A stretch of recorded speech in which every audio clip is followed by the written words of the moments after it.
ನಮ್ಮ ದೇಶದಲ್ಲಿ ಆಡಳಿತ ಮಾಡ್ತಾ ಇರ್ತಕ್ಕಂತಹ ನರೇಂದ್ರ ಮೋದಿ ನೇತೃತ್ವದ ಬಿಜೆಪಿ ಸರ್ಕಾರ ಸಂವಿಧಾನ ವಿರೋಧಿ ಸರ್ಕಾರ. ಸ್ವಾತಂತ್ರ್ಯ ಸಂಗ್ರಾಮದಲ್ಲಿ ಬ್ರಿಟಿಷರ ವಿರುದ್ಧ ಟಿಪ್ಪು ಸುಲ್ತಾನ್ ಆದಿಯಾಗಿ ಲಕ್ಷಾಂತರ ಮುಸಲ್ಮಾನರು ಎದೆ ಬಂದೂಕಿನ ಗುಂಡಿಗೆ ಎದೆ ಕೊಟ್ಟು ಈ ದೇಶಕ್ಕೆ ಸ್ವಾತಂತ್ರ್ಯ ತಂದಿದ್ದಾರೆ ಅಂತ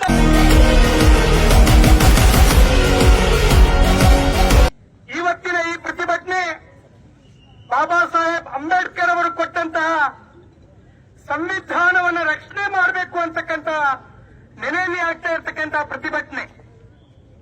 ಯಾಕೆ ಈ ಮಾತನ್ನ ಪ್ರಾರಂಭದಲ್ಲೇ ಹೇಳಿದೆ ಅಂದ್ರೆ, ಇವತ್ತು ನಮ್ಮ ದೇಶದಲ್ಲಿ ಆಡಳಿತ ಮಾಡ್ತಾ ಇರ್ತಕ್ಕಂತಹ ನರೇಂದ್ರ ಮೋದಿ ನೇತೃತ್ವದ ಬಿಜೆಪಿ ಸರ್ಕಾರ ಸಂವಿಧಾನ ವಿರೋಧಿ ಸರ್ಕಾರ.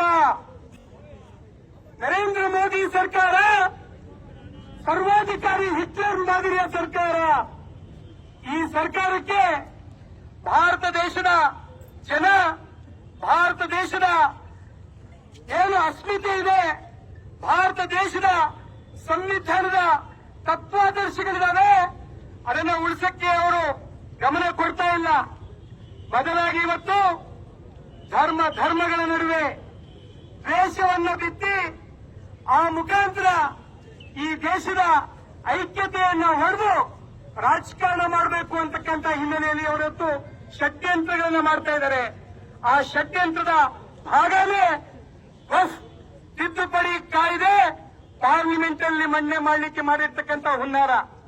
ಬರೀ ನಾವು ಯೋಚನೆ ಮಾಡ್ತಾ ಇದೀವಿ, ಇದು ಬರೀ ಮುಸಲ್ಮಾನರನ್ನ ವಿರೋಧ ಮಾಡ್ತಾ ಇದ್ದಾರೆ ಅಂತೇಳಿ. ತಪ್ಪು ತಿಳ್ಕೊಂಬೇಡಿ, ಮುಸಲ್ಮಾನ್ ಬಂದವರೇ ಹೆದರೋ ಅವಶ್ಯಕತೆ ಇಲ್ಲ. ಮುಸಲ್ಮಾನರು ಯಾವತ್ತೂ ಹೆದರಿಲ್ಲ. ಈ ದೇಶ ಕಳೆದವರು ಮುಸಲ್ಮಾನರು, ಭಾರತ ದೇಶ ಕಳೆದವರು ಮುಸಲ್ಮಾನರು. ಬಹುಶಃ ಸ್ವಾತಂತ್ರ್ಯ ಸಂಗ್ರಾಮದಲ್ಲಿ ಬ್ರಿಟಿಷರ ವಿರುದ್ಧ ಟಿಪ್ಪು ಸುಲ್ತಾನ್ ಆದಿಯಾಗಿ ಲಕ್ಷಾಂತರ ಮುಸಲ್ಮಾನರು ಎದೆ ಬಂದೂಕಿನ ಗುಂಡಿಗೆ ಎದೆ ಕೊಟ್ಟು ಈ ದೇಶಕ್ಕೆ ಸ್ವಾತಂತ್ರ್ಯ ತಂದಿದ್ದಾರೆ. ಅಂತ ಮುಸಲ್ಮಾನರಿಗೆ ನಾವು ಯಾವುದೇ ರೀತಿ ವಕ್ಫ್ ತಿದ್ದುಪಡಿ ಮೂಲಕ ಕಿರುಕುಳ ಕೊಡ್ತೀವಿ, ನಿಮಗೆ ಭಯಭೀಸ್ ಮಾಡ್ತೀವಿ, ತೊಂದರೆ ಕೊಡ್ತೀವಿ ಅಂದ್ರೆ ಮರ್ತ್ಬಿಡಿ, ನೀವು ಮರ್ತ್ಬಿಡಿ. ಇದು ಭಾರತ ಭೂಮಿ, ಇದು ಭಾರತ ಭೂಮಿ, ಸರ್ವಧರ್ಮ ಏಕತೆಯನ್ನ ಪ್ರತಿಪಾದಿಸತಕ್ಕಂಥ ಭೂಮಿ ಇದು. ಇಲ್ಲಿ ನಾವು ಹಿಂದೂ ಮುಸಲ್ಮಾನರು ಅಣ್ಣ ತಮ್ಮದಂತೆ ಬದುಕಿದೀವಿ. ವಕ್ಫ್ ಬಿಲ್ ಮುಖಾಂತರ ಗೊತ್ತಾಗ್ತಾ ಇದೆ ಇದರ ಷಡ್ಯಂತ್ರ ಏನು ಅಂತೇಳಿ. ಇದರ ಷಡ್ಯಂತ್ರ ಇಷ್ಟೇ, ಭಾರತ ದೇಶದಲ್ಲಿ ಹೆಚ್ಚು ಆಸ್ತಿ ಇರತಕ್ಕಂಥದ್ದು ಭಾರತ ದೇಶದ ಕೇಂದ್ರ ಸರ್ಕಾರದ ಮಿಲಿಟರಿಗೆ, ಎರಡನೇ ಹೆಚ್ಚು ಆಸ್ತಿ ಇರತಕ್ಕಂಥದ್ದು ಈ ದೇಶದ ಹೆಮ್ಮೆಯ ರೈಲ್ವೆಗೆ. ಅದು ಬಿಟ್ಟರೆ ಹೆಚ್ಚು ಮೂರನೇ ಆಸ್ತಿ ಇರತಕ್ಕಂಥದ್ದು ಏನಾದ್ರು ಇದೆ ಅಂದ್ರೆ ಅದು ವಕ್ಫ್ಗೆ ಅಂತಕ್ಕಂಥದ್ದನ್ನ ನಾವು ಹೆಮ್ಮೆಯಿಂದ ಹೇಳ್ತಾ ಇದ್ದೀವಿ. ಯಾಕೆ ವಕ್ಫ್ಗೆ ಅಷ್ಟು ದೊಡ್ಡ ಆಸ್ತಿ ಇದೆ ಅಂದ್ರೆ ಮುಸಲ್ಮಾನ್ ಬಾಂಧವರು ಅತ್ಯಂತ ಉದಾತ್ತ ಹೃದಯಗಳು.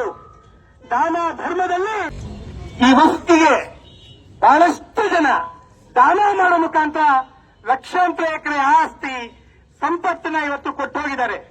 ಇದ್ರ ಮೇಲೆ ಬಿಜೆಪಿ ಸರ್ಕಾರಕ್ಕೆ ಕಣ್ಣು ಬಿದ್ದಿದೆ.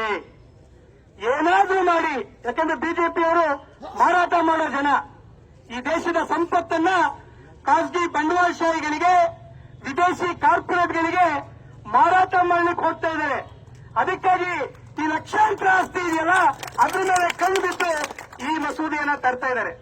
ಆದ್ರೆ ನಾವಿವತ್ತು ಸ್ಪಷ್ಟವಾಗಿ ಹೇಳ್ತಾ ಇದೀವಿ, ವಕ್ಫ್ ಅಂದ್ರೆ ಈ ಬರೀ ಮುಸಲ್ಮಾನರ ಸ್ವತ್ತಲ್ಲ, ಅದು ಭಾರತ ದೇಶದ ಸ್ವತ್ತದು. ಮುಸಲ್ಮಾನರ ಸ್ವತ್ತು ಮಾತ್ರ ಅಲ್ಲ, ಭಾರತ ದೇಶದ ಸ್ವತ್ತು. 1 ಇಂಚು ಭೂಮಿಯೂ ಕೂಡ ವಕ್ಫ್ನಿಂದ ಯಾರೂ ಕೂಡ ಕಿತ್ಕೊಳ್ಳಿಕ್ಕೆ ಆಗಲ್ಲ ಆಗಲ್ಲ ಆಗಲ್ಲ ಅಂತ ಹೇಳಿಕೆ ಬಂದಿದ್ದೀವಿ. ಒಂದು ವೇಳೆ ತಮಗೆಲ್ಲ ಸ್ಪಷ್ಟವಾಗಿ ಗೊತ್ತಿರಬೇಕು, ಈ ಮಸೂದೆ ಜಾರಿ ಮಾಡಬೇಕಾದ್ರೆ ಬಹಳ ದೊಡ್ಡ ನಾಟಕ ನಡೀತು. ನಾವು ಇವತ್ತು ಮಸೂದೆ ತಂದ್ಬಿಡ್ತೀವಿ, ತಂದ ತಕ್ಷಣ ಇವತ್ತು ಅವರ ಆಲೋಚನೆ ಏನಿತ್ತು, ಇವತ್ತು ಮುಸಲ್ಮಾನ್ ಬಾಂಧವರು ಅವರ ಸಾಂಸ್ಕೃತಿಕ ಹಿರಿಮೆ ಗರಿಮೆಯನ್ನ ಕೊಡ್ತಕ್ಕಂಥ ಬಹಳಷ್ಟು ಅವಶೇಷಗಳಿದ್ದಾವೆ. ದೆಹಲಿಯಿಂದ ಈ ಚಿಕ್ಕಮಗಳೂರು ಬಂದರೂ ಕೂಡ ದೊಡ್ಡ ದೊಡ್ಡ ಕಟ್ಟಡಗಳು, ರಮಣೀಯವಾಗಿರ್ತಕ್ಕಂಥ ವಿದ್ಯಾಲಯಗಳು ಇವೆಲ್ಲವೂ ಕೂಡ ಇದೆ. ಇದ್ರ ಮೇಲೆ ಕಂಡಿದ್ದಿರ್ತಕ್ಕಂಥವರು ಹೇಗಾದ್ರೂ ಮಾಡಿ ಇದನ್ನ ಹೊಡಿಬೇಕು, ಕಿತ್ಕೊಳ್ಬೇಕು ಅಂತಕ್ಕಂಥ ಹುನ್ನಾರದ ಭಾಗವಾಗಿ ಇವತ್ತು ಮಾಡಿದ್ರು. ಆ ಸಂದರ್ಭದಲ್ಲಿ ಈ ದೇಶದ ಪ್ರಜ್ಞಾವಂತರು ವಿರೋಧ ಮಾಡ್ತಾರೆ, ಯಾವುದೇ ಕಾರಣಕ್ಕೂ ವಕ್ಫ್ ಕಾಯ್ದೆಗೆ ತಿದ್ದುಪಡಿ ತರಬಾರದು ಅಂತೇಳಿ. ಆದ್ರೆ ದೇಶದ ಒತ್ತಡಕ್ಕೆ ಸರ್ಕಾರ ಮಣಿಯಲೇಬೇಕಾಯ್ತು. ದೇಶದ ಒತ್ತಡಕ್ಕೆ ಸರ್ಕಾರ ಮಣಿಬೇಕು ಕೂಡ ಕೊಟ್ಟು ಜಾಯಿಂಟ್ ಪಾರ್ಲಿಮೆಂಟರಿ ಕಮಿಟಿ ಅದನ್ನ ವಿಮರ್ಶೆ ಮಾಡಿ ಅಂತ ಹೇಳಿದ್ರು. ಆದ್ರೆ ಬಿಜೆಪಿ ಸರ್ಕಾರ ಯಾಕೆ ಹಿಟ್ಲು ಅಂತ ಹೇಳ್ತೀವಿ ಅಂದ್ರೆ, ಜಂಟಿ ಪಾರ್ಲಿಮೆಂಟ್ ಕಮಿಟಿ ಇದ್ದಂತ ವಿರೋಧ ಪಕ್ಷದ ಸದಸ್ಯರನ್ನ ಅಮಾನತ್ ಮಾಡ್ತಾರೆ. ಅವ್ರ ಅಭಿಪ್ರಾಯ ಕೊಟ್ಟರೆ ಆ ರಿಪೋರ್ಟ್ ಅಲ್ಲಿ ಬರೆಯೋದಿಲ್ಲ. ಅವರಿಗೆ ಅವಮಾನ ಮಾಡಿ ಹೊರಗಾಗ್ತಕ್ಕಂತ ಒಂದು ಕೆಟ್ಟ ವರ್ತನೆ ಆ ತಿದ್ದುಪಡಿ ಏನು ಕಾಯ್ದೆಗೆ ಅಧ್ಯಕ್ಷರಾದಂತವರು ಅವಂತ ವರ್ತನೆಯನ್ನ ಮಾಡ್ತಾರೆ. ಅವತ್ತು ಈ ಭಾರತ ದೇಶದ ಬಿಜೆಪಿ ಹೊರತುಪಡಿಸಿದಂತಹ ಇಡೀ ದೇಶದ ರಾಜಕೀಯ ಪಕ್ಷಗಳು ವಿರೋಧ ಮಾಡ್ತಾರೆ. ಆದ್ರೆ ಇವತ್ತು ಇನ್ನೊಂದು ವಿಶೇಷ ಇದೆ. ನಾವು ಈ ನೆಲದಲ್ಲಿದ್ದು ಕರ್ನಾಟಕ ರಾಜ್ಯ ಸರ್ಕಾರಕ್ಕೂ ಕೂಡ ಅಭಿನಂದನೆ ಸಲ್ಲಿಸಬೇಕಾಗಿದೆ ಇವತ್ತು. ಯಾಕಂದ್ರೆ ಅಸೆಂಬ್ಲಿಯಲ್ಲಿ ಬಿಲ್ ಅನ್ನ ಜಾರಿ ಮಾಡಬಾರದು ಅಂತಕ್ಕಂಥ ನಿರ್ಣಯ ಕೈಗೊಂಡು ಸಿದ್ದರಾಮಯ್ಯನವರು ಆ ಬಿಲ್ಲಿಗೆ ಇವತ್ತು ವಿರೋಧವನ್ನು ವ್ಯಕ್ತಪಡಿಸಿದ್ದಾರೆ. ಆ ಕಾರಣಕ್ಕೆ ನಾವು ಇವತ್ತು ಯಾವುದೇ ಕಾರಣಕ್ಕೂ ಕೂಡ ಕಳೆದ ಒಂದು ವಾರದಿಂದ ಜಂತರ್ ಮಂತರ್ ಆದಿಯಾಗಿ ಇಡೀ ದೇಶದ ಉದ್ದಗಲಕ್ಕೂ ಕೂಡ ಇವತ್ತು ಹೋರಾಟ ನಡೀತಾ ಇದೆ. ಮತ್ತೊಂದು ವಿಚಾರ ಇಲ್ಲಿ ಮಾತನ್ನು ಮುಗಿಸ್ತಾ ಇದ್ದೀನಿ. ವಕ್ಫ್ಗಂದ್ರೆ ಇದೆಲ್ಲ ಸಾಬ್ರು ಏನೋ ಮಾಡ್ತಿದ್ದಾರೆ ಅಂತಕ್ಕಂಥದ್ದಲ್ಲ. ಇವತ್ತು ಮುಸಲ್ಮಾನರಿಗೆ ದಾನ ಧರ್ಮ ಕೊಡ್ತಕ್ಕಂಥ ದತ್ತಿ ಸಂಸ್ಥೆ ಅದು ವಕ್ಫ್ ಅಂದ್ರೆ, ಅದು ಸರ್ಕಾರದ ಅಂಡರಲ್ಲಿ ಬರುತ್ತೆ. ಹಾಗೆ ಹಿಂದೂಗಳಲ್ಲೂ ಕೂಡ ದೇವಸ್ಥಾನಗಳನ್ನ ಕಟ್ಟಲಿಕ್ಕೆ, ಮಂದಿರಗಳನ್ನ ಕಟ್ಟಲಿಕ್ಕೆ ಸಾಕಷ್ಟು ಜನ ದಾನ ಕೊಡ್ತಾರೆ. ಅಲ್ಲೂ ಕೂಡ ಹಿಂದೂ ಧಾರ್ಮಿಕ ದತ್ತಿ ಸಂಸ್ಥೆಗಳಿದ್ದಾವೆ. ಸೊ ಆ ಹಿಂದೂ ಧಾರ್ಮಿಕ ಸಂಸ್ಥೆಗಳಲ್ಲಿ ಅವ್ರದೇ ಆಗಿರ್ತಕ್ಕಂಥ ಪರಂಪರೆಯ ಭಾಗವಾಗಿ ಅವರು ಯಾರಿಗೆ ಬೇಕು ಅರ್ಚಕರು, ಅಲ್ಲಿರ್ತಕ್ಕಂಥ ಯಾರು ಪ್ರಾಜ್ಞಿದ್ದಾರೆ ಅವ್ರನ್ನ ಆಯ್ಕೆ ಮಾಡ್ಕೊಳ್ತಾರೆ. ಅಲ್ಲಿ ಯಾರಿಗೂ ಕೂಡ ಅನ್ಯ ಧರ್ಮಕ್ಕೆ ಅವಕಾಶ ಇರಲ್ಲ. ಆದ್ರೆ ವಕ್ಫಲ್ಲಿ ನೀವು ಕಮಿಟಿ ಮಾಡಬೇಕಾದ್ರೆ ಇತರೆ ಧರ್ಮದವರು ಸೇರಿಸ್ಕೊಳ್ಳಿ ಅಂತಕ್ಕಂಥದ್ದಿದೆಯಲ್ಲ, ಇದು ದೊಡ್ಡ ಷಡ್ಯಂತ್ರ. ಇದೇ ದೊಡ್ಡ ಷಡ್ಯಂತ್ರ. ಏನಾದ್ರು ಮಾಡಿ ಈ ಮುಸಲ್ಮಾನರ ನೀತಿಗಳನ್ನ ಬಡಿಬೇಕು ಅಂತಕ್ಕಂಥ ಹಿನ್ನೆಲೆಯಲ್ಲಿ ಮಾಡ್ತಾ ಇರ್ತಕ್ಕಂಥ ದೊಡ್ಡ ಹುನ್ನಾರ ಇದು. ಸೊ ಈ ಕಾರಣಕ್ಕೆ ಒಂದು ನಾವು ವಿರೋಧ ಮಾಡ್ತಾ ಇವತ್ತು ಈ ತರಬೇಕಾದ ಬರೀ ವಕ್ಫ್ ಮಾತ್ರ ಇಲ್ಲ, ಈ ದೇಶದಲ್ಲಿ ಸಂವಿಧಾನ ಬದಲಾವಣೆ ಮಾಡಬೇಕು, ಏಕ ಚುನಾವಣೆ ತಂದು ಇಲ್ಲಿ ಪ್ರಜಾತಂತ್ರ ವ್ಯವಸ್ಥೆಯನ್ನ ಸಂಪೂರ್ಣವಾಗಿ ಅಡಮಿ ಇವತ್ತು ಹಿಟ್ಲರ್ ರಾಜ್ಯ ಮಾಡಬೇಕು ಅಂತಕ್ಕಂಥ ಹಲವಾರು ಹುನ್ನಾರ ಇದೆ. ಆ ಹಿನ್ನೆಲೆಯಲ್ಲಿ ಒಂದಕ್ಕೊಂದು ಪೂರಕವಾಗಿ ಈ ವಕ್ಫ್ ಪ್ರತಿಭಟನೆ ಮಾಡಿದ್ರೆ ಗೊತ್ತಲ್ಲ, ಸಿಎಎ ಎನ್ಆರ್ಸಿ ಆದಾಗ ಏನೇನು ಅವಾಂತರಗಳಾಯ್ತು ಅಂತೇಳಿ. ಇವತ್ತು ಕೂಡ 3 ಕ್ರಿಮಿನಲ್ ಕಾನೂನುಗಳನ್ನು ಕೂಡ ಇವತ್ತು ಜಾರಿಗೆ ತಂದಿದ್ದಾರೆ. ರೈತರು ಹೋರಾಟ ಮಾಡಿದ್ರೆ ಅವರನ್ನ ಇವತ್ತು ಹತ್ತಿಕ್ಕಿ ಸೈನ್ಯಕ್ಕೆ ಕಳಿಸ್ತಕ್ಕಂಥ ಕೆಲಸ ಮಾಡ್ತಾರೆ. ಎಲ್ಲ ಬಹಳ ಪ್ರಜ್ಞಾಪೂರ್ವಕವಾಗಿ ಮಾಡ್ತಿದ್ದಾರೆ. ಆದ್ರೆ ಈ ದೇಶದ ಜನ ನಾ ಹೇಳಿದಾಗೆ ಬ್ರಿಟಿಷರನ್ನೇ ಹೊಡೆದೋಡಿಸಿದೀವಪ್ಪ, ಅವ್ರ ನೀತಿಗಳನ್ನೇ ಇದು ಮಾಡಿದ್ವಿ.